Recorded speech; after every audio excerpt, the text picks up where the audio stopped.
நியாயமா பேசுங்க, தெளிவா பேசுங்க அப்படின்னு சினிமா ரிவ்யூவரா இருந்து பரிணாம வளர்ச்சி சாரி பண வளர்ச்சினால அரசியல் ரிவ்யூவரா ஆனவர் கேட்டிருக்காரு.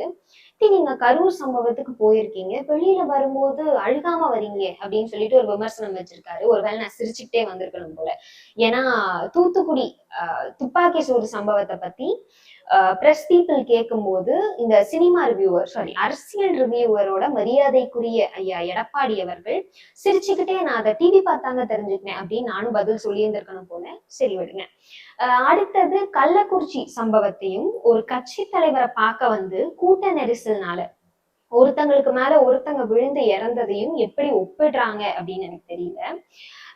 அது மட்டும் இல்லாம கள்ளக்குறிச்சி சம்பவத்துல மாண்புமிகு முதல்வர் அவர்கள் என்ன பண்ணாரு அப்படின்னு கேக்குறாங்க. இவங்களேதான் கள்ளக்குறிச்சியில கள்ளச்சாராயம் குடிச்சு இறந்தவங்களுக்கு அரசு நிவாரண நிதி கொடுக்கும் போது கள்ளச்சாராயம் குடிச்சவங்களுக்கு எல்லாம் எதுக்கு வந்துட்டு நிவாரண நிதி கொடுக்குறீங்க அப்படின்னு கேட்டாங்க.